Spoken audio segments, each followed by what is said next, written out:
We're here with the Wisconsin Badgers as we look back at last season. The arrow is pointing up. They made it to the WNIT, had a third straight year of improving wins from the year previously. Had the Big Ten Defensive Player of the Year, no big deal. Also did it with a young roster, 5 freshmen on board. With that, we're glad to bring in Halle Douglas, senior, who's back from injury, played in 25 games last year. Serah Williams, the aforementioned Big Ten Defensive Player of the Year, and her 4th year as head coach, Marisa Moseley. Good to have all of you here. I mentioned every year you've been taking steps forward with this team in the big picture. How do you describe the progress that you've made so far and what progress you're expecting this year? I think the progress so far has been just trying to do it brick by brick. Each year we knew that we wanted to take a step forward. We wanted to continue to have an upward trajectory. Like by the end of the year, we wanted to be playing our best basketball, and we were able to do that. And obviously continue to recruit good players so that we could build a sustainable roster and win. And then, going into this year, just really grateful for these young women who have stuck with us in this kind of very transient world that we live in, but knowing that we're building something really special, and in order to do that, we needed to have a strong foundation. Can you two feel the vibe? I mean, does it feel different? It looks different from the outside. Give me an idea of that. Do you want to go? I can go. I just think, showing up to practice every day, we're having a lot of fun. The gym is way more competitive than any gym I've been in my 5 years here at Wisconsin. But you walk into the gym, everyone's super excited to just compete and get better. And I think that's one of the biggest steps that we've taken from last year to this year. Yeah, I'm a big competitor. I love to compete. Coach Mo knows that. So when we do drills, we're finishing a lot quicker than we did last year. Everyone's a lot more rowdy, having a lot more fun. The ball's being moved around, and it's just really fun. Yeah. I would argue, our analyst, Shimmy Miller, is here, and I feel like the name she has brought up to me more than anybody in the Big Ten this offseason is Serah Williams. I love Shimmy so much. She loves you. Shout out. Too. Shout out, Shimmy. You had one of the more fascinating streaks, 17 straight double-doubles all the way up to the end of the season in the postseason. When did you realize it was a streak? I think when we played, it was alumni game. We played Rutgers. And then Coach Mo told me, she said it in a conference. She was like, I don't really talk about stats. That's not the important part. But yeah, Serah's about to break Teresa Huff's record, right? Teresa Huff's double record. I was like, wait, what?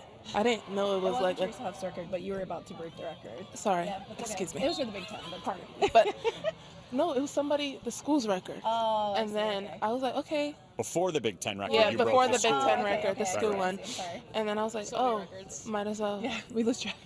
So I literally kept that with me to just, sustain that level of play and then keep going. And then I found out there was a Big Ten one, and then I broke that one. Yeah. I don't want to one-up you, but I've had a donut for 18 straight days. So Boom! Mic drop. I remember talking to you last year, the first game I had of yours, and I said, you got 5 freshmen on this roster. Are there any challenges? You said, no, none. It's super easy having 5 freshmen. Nice question, Mike, which was an appropriate burn. How did you see the freshmen grow throughout the season last year? Well, I think, they were kind of thrown to the fire, and we had to really... It was sink or swim. I'm going to use every metaphor. But I think this program, wow, somebody's getting after it. That was a good throat clear behind us here in Rosemont.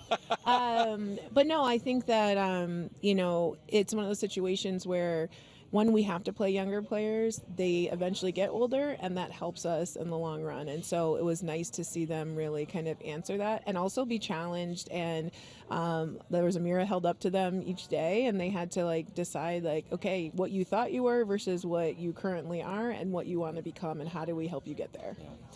2 players in particular last year took big steps forward, Natalie Leisinger and Ronnie Porter. Both improved a lot. What did you 2 see in their improvements? I think a lot of it was confidence. I think they both had it in them, but just getting the opportunity. Someone like Natalie, she just got the opportunity a lot last year to really prove what she has and what she's been working on herself. And then Ronnie Porter, she's confident and she's been confident in herself, and it's also just she got the opportunity, and she's really just been that person who's wanted to lead our team on the court as our point guard, and it's been really cool to see her go into that role.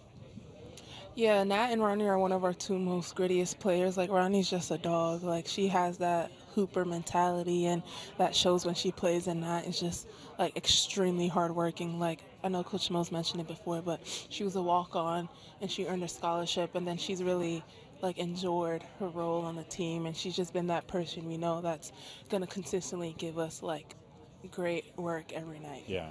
I think the word you used when I first asked you about her was dog. Last year, you were like, she's a Ronnie. dog. The exact same thing about Ronnie. Yeah, absolutely. Yeah, I mean, both Ronnie and Nat actually started out as walk-ons, so I think we're on to something. But, I think for Nat, her dream was to, stay at home and represent her home state, and she is the epitome of a kid who's like, I don't care what my role is, I just want to do whatever it is to help our team win. And that's kind of hard to find these days. She's a little bit of a throwback, and for Ronnie, her heart is so big, and like I always say, her stature is not indicative of like what she's able to do, and it's really impressive when you think about her rebounding, when you think about her impact on our team, and where we would be if we did not have Ronnie Porter. And so I'm really grateful and also proud of the two and what they've done and helped us accomplish along the way. I'm noticing something in just the few minutes we've been here. Sarah's got a really soft speaking voice. Don't let the smooth taste fool you, okay? Like, I feel like there's like an alter ego. She does that. She starts like has a huge personality, and then like in a serious setting, she'll be like, okay. I'm very soft-spoken. Yeah, especially like I'll be like, can you please speak up? Like, I can't hear you. But then let her like score on somebody. Okay, that's what I was going to say. That's what I wanted to get to, was on the court. Are you like, yeah, I just got that layup on you. That's a burn. I can't say what I would say on the court. It might lead to a technical. It might be. So you'll raise your voice on the court, even though we won't hear it in person? Yeah. Okay, good. You mentioned the transfer portal. Every year, every program deals with losing someone that maybe they didn't want to, but you also have the opportunity to bring someone in. Yeah. Tell me about Carter McRae, Horizon League Freshman of the Year. Carter is dog. Another dog. Yeah, and also like just to keep with the animals, she's also a unicorn. Oh, like she is soft-spoken. Huh? She's also soft-spoken. And she is also soft-spoken. She's a soft-spoken dog unicorn. But she, thank you. I'll be here all week. But she, she goes and gets every rebound. It's funny, like, because Serah also is a great rebounder, and so now I'm like, you have to say I got it, because we cannot have the two of you fighting for the rebounds. But Carter had 150 offensive rebounds last year in her freshman year alone, and so she just has a knack for it. We were talking in stations yesterday at practice, and we're saying like, position-wise, you guys just go get it. But imagine if you also learned like the position and the trajectory of the ball and everything else, how much even more effective you could be. But she had a great freshman year, and she's so. She is soft-spoken, but she's so hungry to be a part of something like this at Wisconsin, and so we love that she's a part of our program. She was like a great addition, and she's just fit right in. I love hearing about when people make progress in the off season, which brings me to a question. Raise your hand if you hung out with me in a Dunkin' Donuts at some point this summer.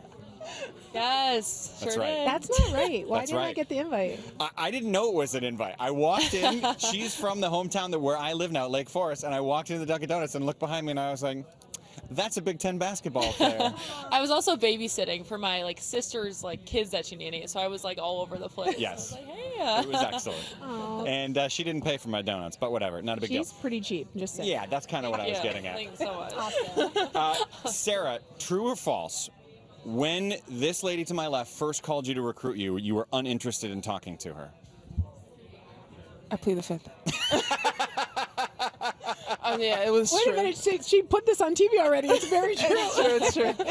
Yeah, I mean, at the time, I kind of had like a kind of top few selected with my coach. It wasn't really known, but I mean, he just said, why not? And then now I'm a Badger. Yeah, it's worked out pretty well. Yeah. I'd say so. I It's also actually astonishing. I know. Yeah. Thank you for that. I want to ask you, Halle, when you got back in action last year, I think it was 375 days since you'd last played a game. While. What was it like? It was just so exciting. I mean, I was just grateful to be back, and any opportunity I could last year. I was just happy to be playing. Like, I didn't care what I was doing. I didn't care how long I was on the court. I just was like, I'm glad to be playing basketball again. Yeah. Well, it's good to have you back, good to have you healthy. And I do have one very important question. Do we know the start date for Season 4 of The Morning Show?